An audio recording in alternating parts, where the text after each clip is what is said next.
வணக்கம் நண்பர்களே.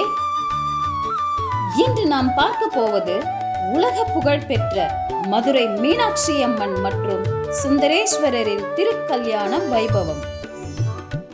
பக்தியும் வீரமும் காதலும் நிறைந்த இந்த தெய்வீக கதை நமக்கு பல வாழ்க்கை பாடங்கள் சொல்லிக் கொடுக்கின்றன.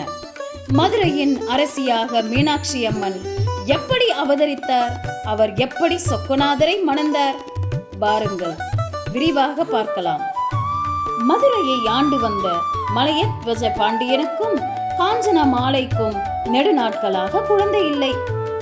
அவர்கள் புத்திர காமேஷ்டி யாகம் செய்தார்கள்.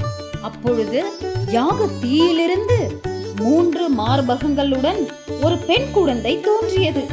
இதை கண்டு மன்னன் அதிர்ச்சி அடைந்த போது ஒரு அசரீரி கேட்டது, மன்னனே கவலைப்படாதே, இந்த பெண்ணிற்கு எப்போது அவளது கணவனை சந்திக்கிறாளோ அப்போது 3வது மார்பகம் மறைந்துவிடும். இவளுக்கு மீனாட்சி என்று பெயரிட்டு ஒரு ஆண் பிள்ளையை போலவே வளர்த்துவா என்று கூறியது.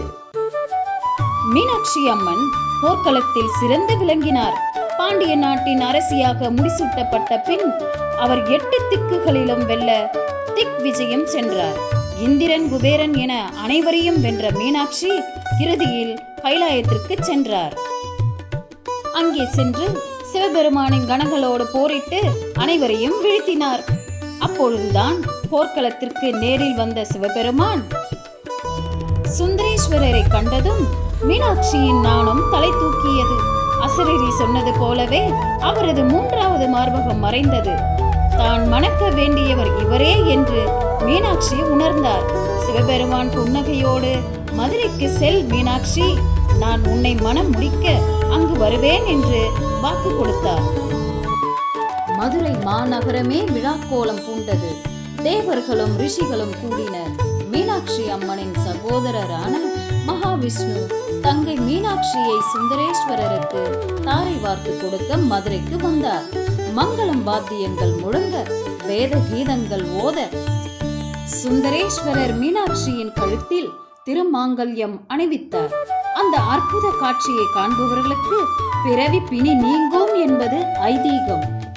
மீனாட்சி சுந்தரேஸ்வரர் திருக்கல்யாணம் பார்ப்பதும் அதன் கதையை கேட்பதும் கோடி புண்ணியம் தரும்.